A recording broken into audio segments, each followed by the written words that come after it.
Good morning everyone. Yes Nagina here for to you. और आज पुनः हमारी हिंदी की ऑनलाइन क्लास में आप सभी का स्वागत है। तो मेरे प्यारे बच्चों, आप लोग कैसे हैं? मैं उम्मीद करती हूँ कि आप लोग अभी भी घर पे अपने स्वास्थ्य को बनाए रखे हैं और अपने अध्ययन को जारी रखे हुए हैं। तो प्यारे बच्चों, जैसे कि हमारे आसपास का माहौल अब काफ़ी हद तक अच्छा हो चुका है, फिर से वह स्वस्थ है और हम पुनः वापस अपने जीवन में वैसे ही लौट रहे हैं जैसे कुछ समय पहले हम लोग थे। इन पिछले कुछ दिनों में थोड़ा सा आसपास का माहौल बदला, हमारी जीवन शैली भी बदली, लेकिन जैसे कि प्रकृति का नियम है और होता आया है, कभी भी कोई एक चीज़ हमेशा नहीं रहती है। तो हम धीरे धीरे वापस अपने उसी रोज़मर्रा के जीवन पर लौट रहे हैं और उम्मीद करते हैं कि बहुत जल्द हम और आप साथ में बैठ के फिर से अध्ययन करेंगे। तो तब तक के लिए हम अपनी इन्हीं ऑनलाइन कक्षाओं को थोड़ा सा एंजॉय कर लेते हैं। कोई भी चीज़ बहुत दिन तो नहीं रहती है। तो आज हम लोग क्या करेंगे? हाँ, हम लोगों ने अपनी पिछली कक्षा में पाठ 14 जो कि हमारी पाठ्यपुस्तक से था, सच्चाई की खेती, उसे आरंभ किया था। हमने इस पाठ के अंतर्गत एक छोटा सा जो कहानी है, किस्सा है, वो पढ़ा था बादशाह अकबर और बीरबल का, जिसमें हमने ये जाना था कि एक बार गलती से जब बेगम ने महाराज से झूठ बोल दिया तो जो बादशाह थे उनको बड़ी तकलीफ हुई कि अरे, मेरी बेगम होते हुए और जबकि तुम्हें मुझसे कुछ भी कहने की आज़ादी है, फिर भी तुमने मुझसे झूठ बोला। उन्हें झूठ पसंद नहीं आया और उन्होंने दूसरे दिन दरबार में जाकर भी सभी के साथ में ये चीज़ चर्चा करी कि कौन कौन है मेरे दरबार में जो झूठ बोलता है। और एक इतनी छोटी सी गलती पे उन्होंने अपनी बेगम को राजमहल से निकाल दिया।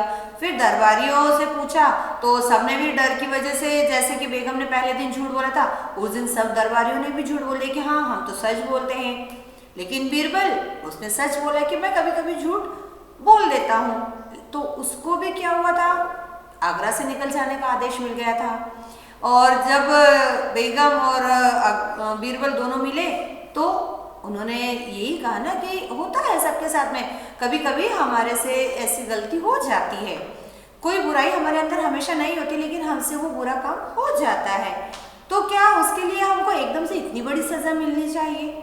तो बीरबल ने कहा कि ठीक है, राजा भी शायद ऐसे नहीं है, जो बादशाह है उनका नेचर ऐसा नहीं है कि वो इतनी सी गलती पर इतनी बड़ी सज़ा देते, पर कभी कभी व्यक्ति का मूड ऐसा एकदम से बदल जाता है, तो उनको उनकी गलती रियलाइज़ करवाना ज़रूरी है।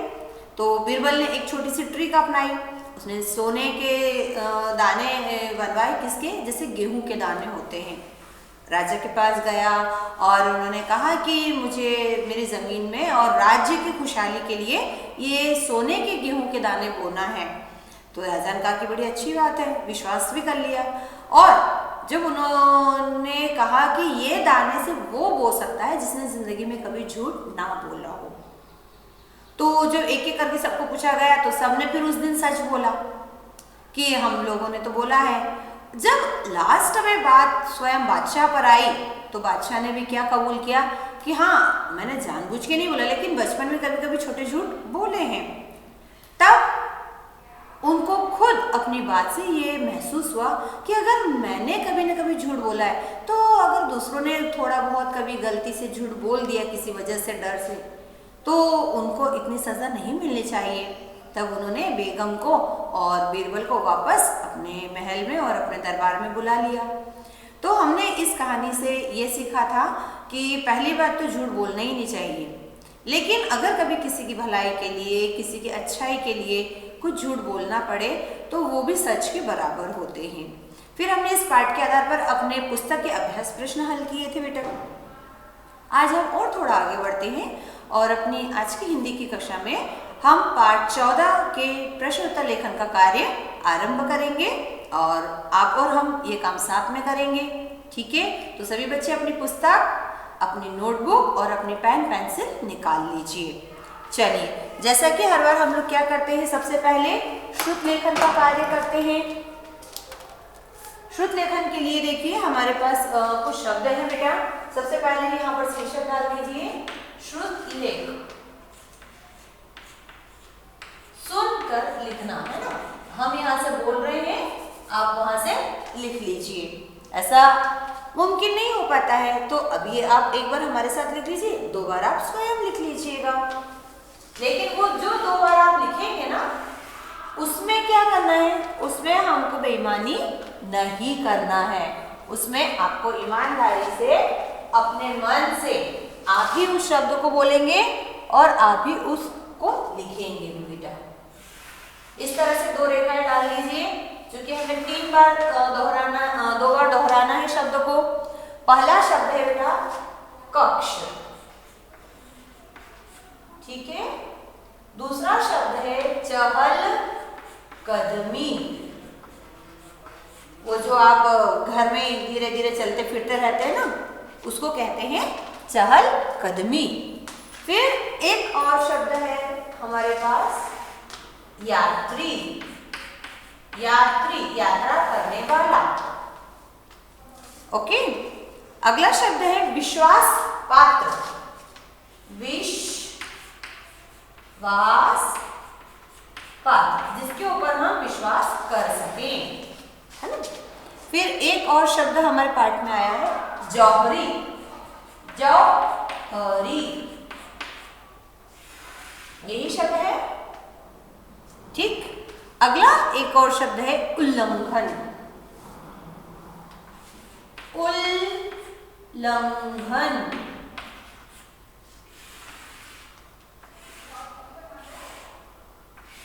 कुछ और शब्द देखिए हमारी पुस्तक में हमें दिए गए हैं, जैसे कि एकत्रित। क्या दिया है? एकत्रित मतलब इकट्ठा होना। और अगला शब्द है हमारे पास आश्चर्यचकित। आश्चर्यचकित,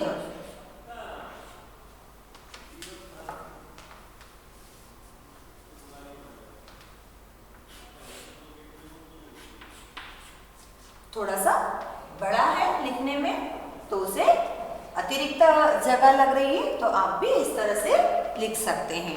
इसके पश्चात फिर जैसे कि हम लोग क्या करते हैं, कार्य समाप्त होने के पश्चात नीचे इस तरह से रेखा डाल देते हैं बेटा, और अपना अगला कार्य जो है शब्दार्थ लेखन का वह आरंभ करेंगे।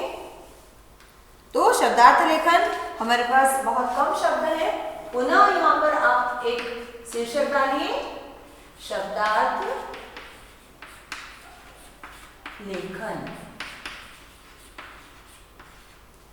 शब्दार्थ लेखन के लिए पुनः आपके जो कागज है, पेज है, उसके बीच में इस तरह से 2 लाइन डाल दीजिए। बाएं हाथ पर हम शब्द लिखेंगे और दाएं हाथ पर हम उसका अर्थ लिखेंगे। तो हमारे पास देखिए पहला शब्दार्थ लेखन में शब्द दिया है हमें दोषी।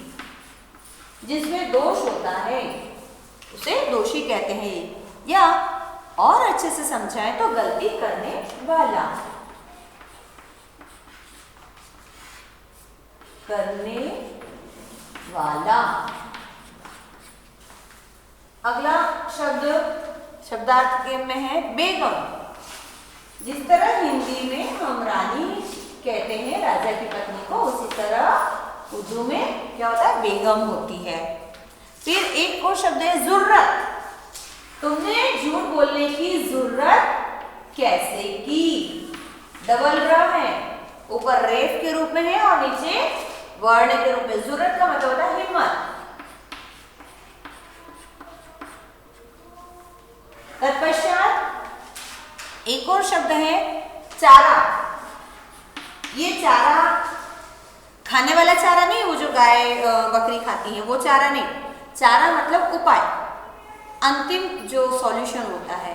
अब क्या चारा है? चारा मतलब उपाय, हल। एक और शब्दार्थ हमें दिया है विवश। क्या दिया है बेटा? विवश। विवश का अर्थ होता है मजबूर। क्या होता है? विवश का अर्थ होता है मजबूर।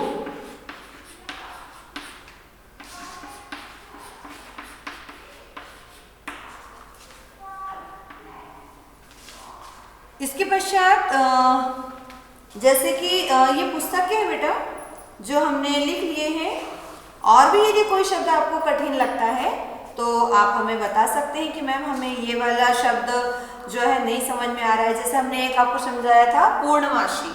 पूर्णमासी का अर्थ होता है पूर्णिमा का दिन। और दाने, जैसे आपको पता है अनाज का जो दाना होता है या कोई जो बारीक सा कण होता है उसे भी हम दाना कहते हैं।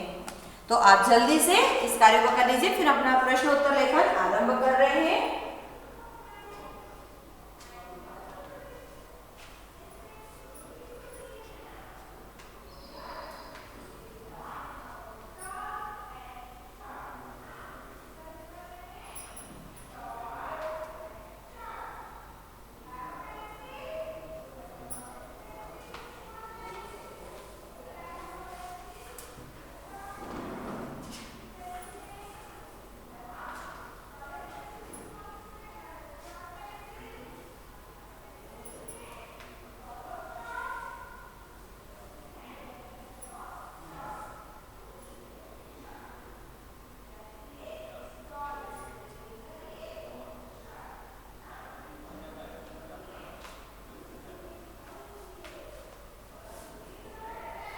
ठीक बच्चों, अब हम इसे यहाँ से हटा रहे हैं और अपना जो अगला वाला कार्य है वह आरंभ करते हैं।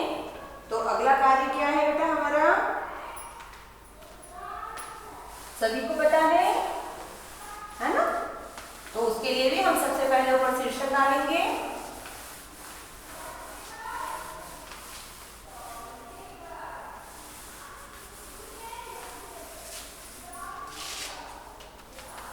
देखिए शीर्षक कैसे लिखते हैं, इन प्रश्नों के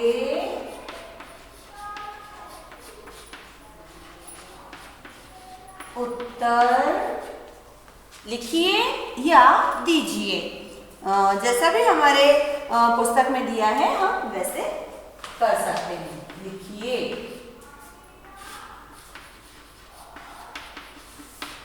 तो प्रथम प्रश्न क नंबर का देखिए आपको क्या दिया है पुस्तक में, बेगम ने अकबर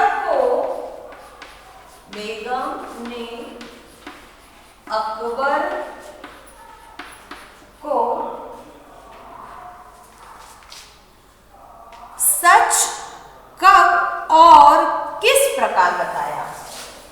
सच कब और किस प्रकार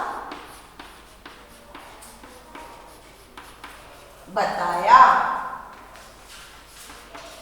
एक ही प्रश्न में दो प्रश्न पूछे गए हैं। उत्तर हम भी सरल से शब्दों में उत्तर लिखेंगे कि कब और किस प्रकार बताया था, है? तो पहला जो प्रश्न है हम उसका जवाब लिखेंगे, कब बताया था। बेगम ने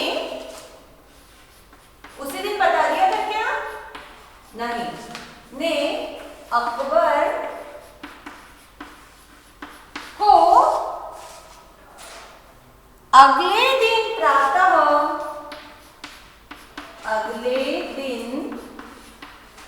प्रातः कैसा बताया, किस प्रकार बताया। अब हमको ये बताना है कब, तो हमने समय तो दे दिया। सोकर उठने के बाद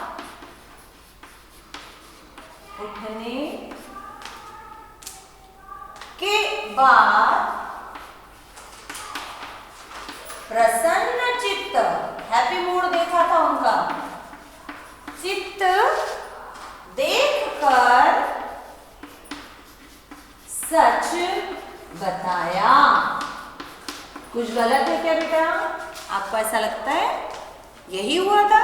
पहले दिन तो उन्होंने झूठ बोल दिया था, फिर उन्होंने अगले दिन जब वो सोकर उठे थे और उन्होंने देखा कि बादशाह जो है वो थोड़े से प्रसन्न चित्त हैं, मतलब उनका मन अच्छा है, तब उन्होंने वह सच उनको बताया था।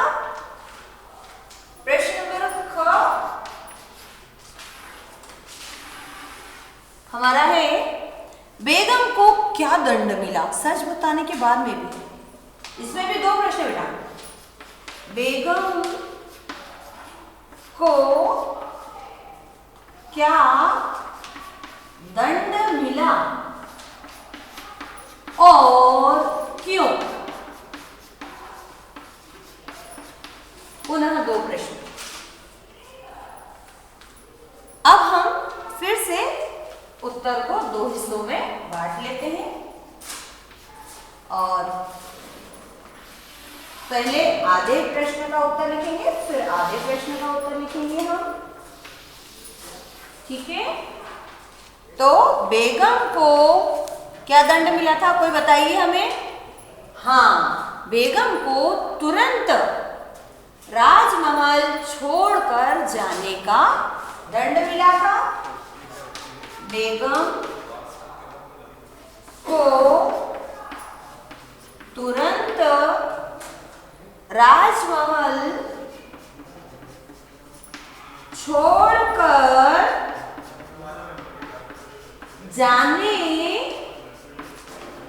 का दंड मिला।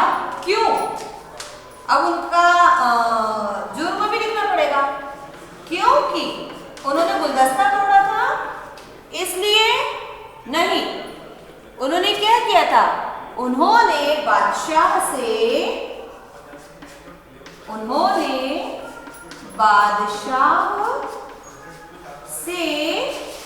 झूठ बोला था। बादशाह ने क्या कहा था कि गुलदस्ता टूटने के लिए मैं तुम्हें माफ कर सकता हूं, लेकिन तुमने मुझसे झूठ बोला, उसके लिए मैं तुम्हें क्षमा नहीं करूंगा। तो जल्दी से आप लोग इस कार्य को अपनी कॉपी में, नोटबुक में लिख लीजिए, फिर हम आगे बढ़ जाते हैं बेटा।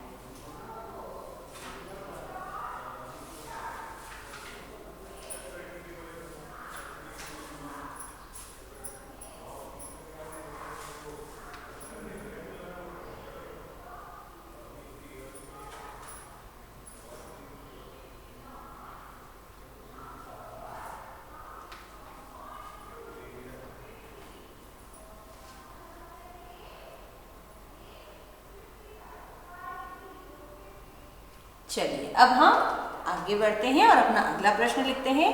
उसके लिए हमें बेटा इन प्रश्नों को यहां से हटाना होगा।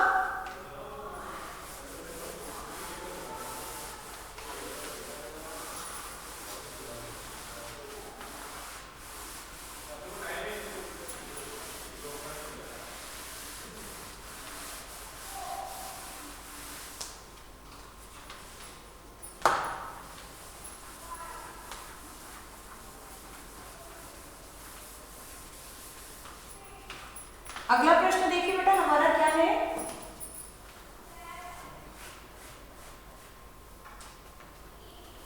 प्रश्न ग, बीरबल को आगरा से क्यों निकाल दिया गया।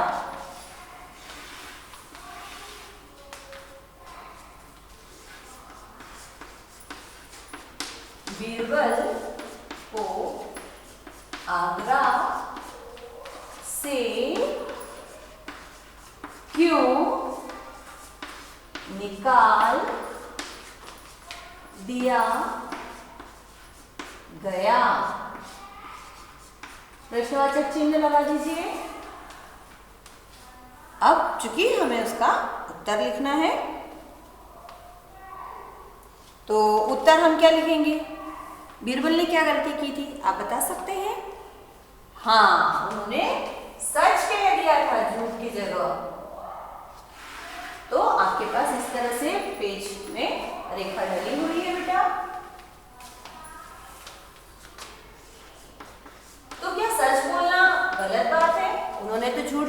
था राजा से। जब राजा ने प्रश्न किया कि तुमने कभी झूठ बोला है क्या, तो उन्होंने तो सच बता दिया था, फिर भी उनको निकाल दिया गया। तो आखिर ऐसा क्या रीजन था? बीरबल को आगरा से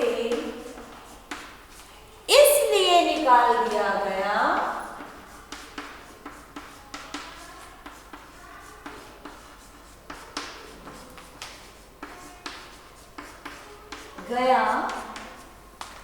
क्योंकि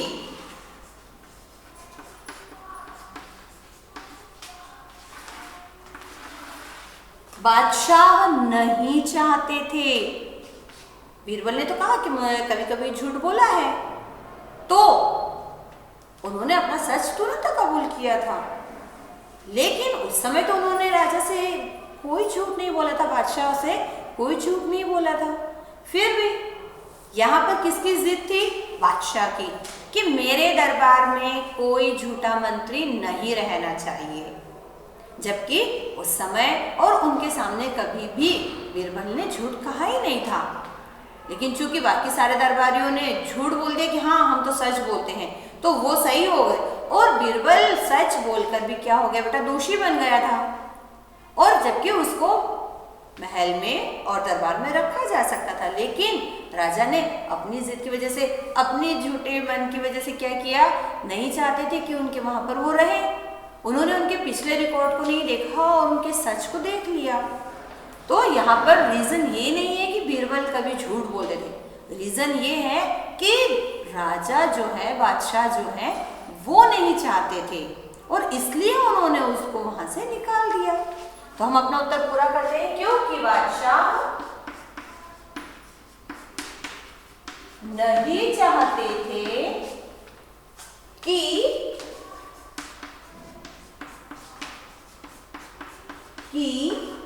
उनके दरबार में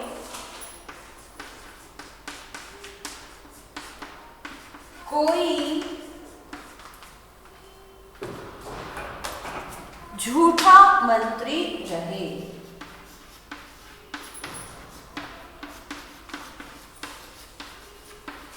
पूर्ण विराम लगा दीजिए। घ वाला प्रश्न देखिए बेटा,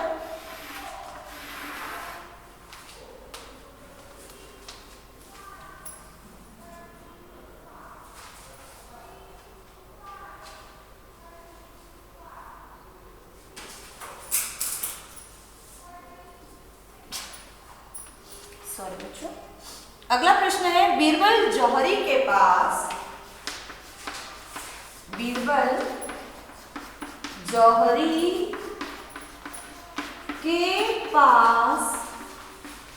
क्यों गए?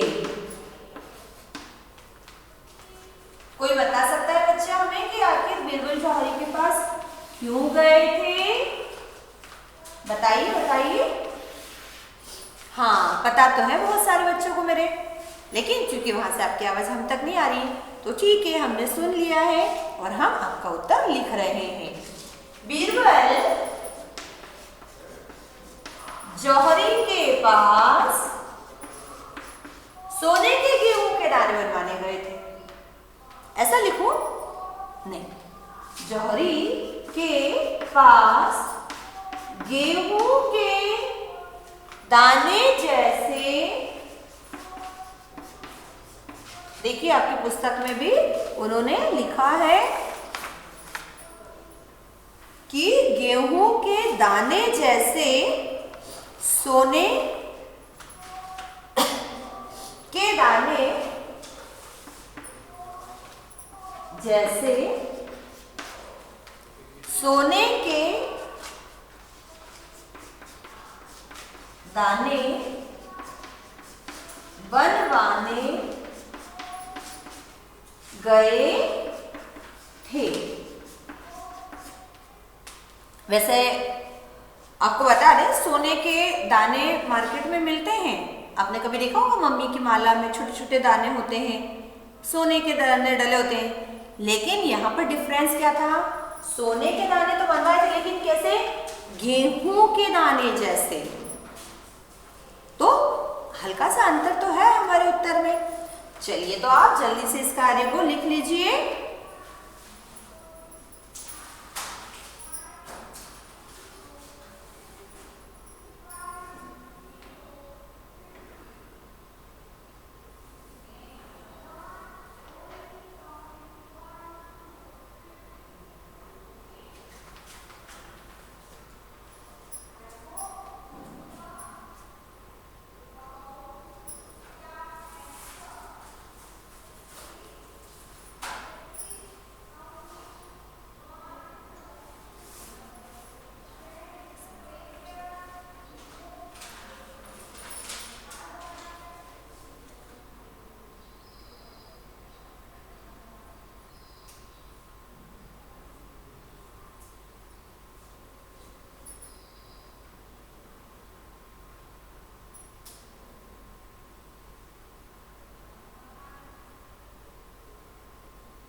तो उम्मीद करती हूँ कि आप लोगों ने ये प्रश्न उत्तर लिख लिए हैं।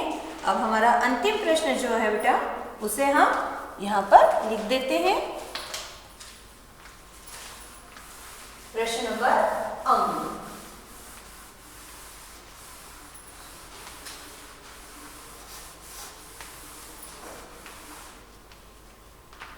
हमारा प्रश्न नंबर अंग में देखिए बेटा, हमें प्रश्न दिया गया है, बीरबल ने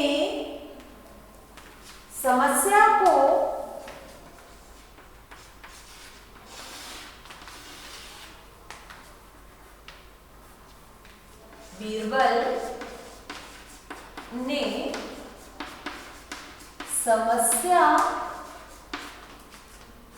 को किस प्रकार हल किया? हल किया मतलब वो खेत में हल चलाया नहीं, हल किया का मतलब उस परेशानी का उपाय किया या कैसे उसको समाप्त किया। हमने अनेकार्थी शब्द पढ़े थे, मतलब एक ही शब्द होता है लेकिन उसके कई अलग अलग अर्थ भी होते हैं। तो यहाँ पर हल का मतलब खेत वाला हल नहीं होता है, हल का मतलब होता है उपाय।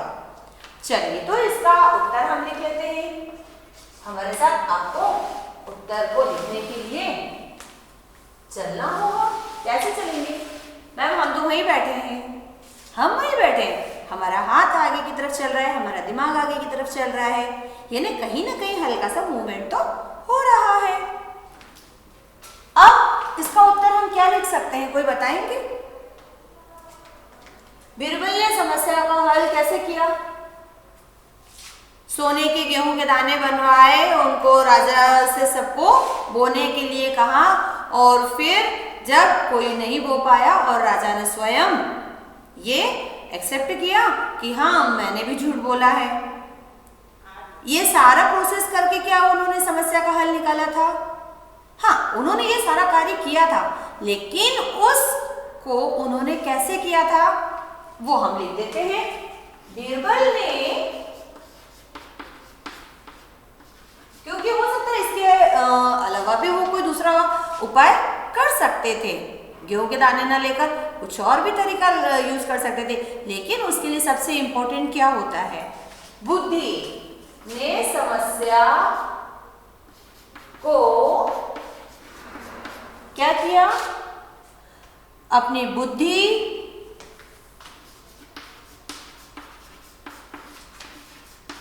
और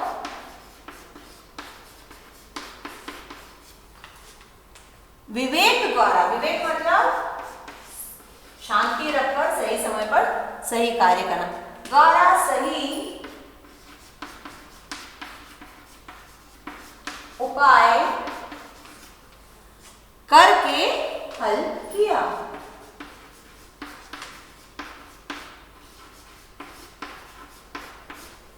है ना?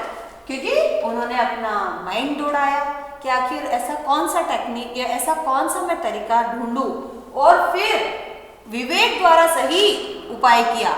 ये नहीं कि बस उनके दिमाग में आया, वो राजा के पास गए, वहां जाकर भी विनम्रता के साथ में उन्होंने उनको बोला कि ये दाने हैं जो मैं अपने लिए नहीं बोना चाहता हूँ, मैं राज्य की खुशहाली के लिए बोना चाहता हूँ, और मैं चाहता हूँ कि आप मेरे सामने इसको जमीन में बोएं और उन सबको फिर वो पूर्णमासी की रात को वहां पर इकट्ठा किया उन्होंने, वरना क्या उनके बोलने से सब इकट्ठा होते? नहीं होते। तो इसके लिए हमें बुद्धि के साथ में संयम भी रखना पड़ता है। आपका कोई भी कार्य तभी फलीभूत होता है जब आप उसको राइट टाइम पर करते हैं। दिमाग सबके पास है, आइडिया सबके पास है, लेकिन कब कैसे करना है, कब कहाँ कितना करना है, ये ज्ञान होना भी जरूरी होता है। और बीरबल ने वही किया। तो हमने अपने उत्तर में क्या लिखा कि बीरबल ने समस्या को अपनी बुद्धि और विवेक द्वारा सही उपाय करके हल किया। यह था हमारा अंतिम प्रश्न। तो आप लोग जल्दी से इसे लिख लीजिए।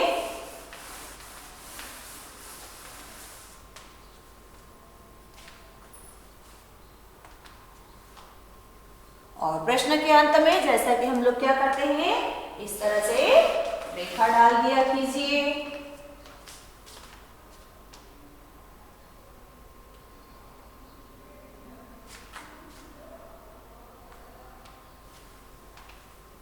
तो प्यारे बच्चों, हमारी आज की ये कक्षा यही समाप्त होती है। पाठ 14 हम लोगों ने इस कार्य के साथ में समाप्त कर लिया है। उम्मीद करती हूँ आपको यह पाठ अच्छे से समझ में आया होगा, आपने इसका एंजॉय भी किया होगा और भरपूर लाभ उठाया होगा। तो प्यारे बच्चों, आज हम यहीं पर समाप्त करते हैं और आपसे विदा लेते हैं। अगली कक्षा में पुनः हम एक नए विषय, एक नए पाठ के साथ आपसे मिलेंगे। तब तक के लिए आप लोग यूं ही अपने अध्ययन को जारी रखें। कुछ समय पश्चात फिर आपकी परीक्षाएं होंगी, तब एक साथ पढ़ने का बोझ आप पर न पड़े, इसलिए निरंतर थोड़ा थोड़ा पढ़ते रहिए। और मेरी शुभकामनाएं आपके साथ हैं। धन्यवाद।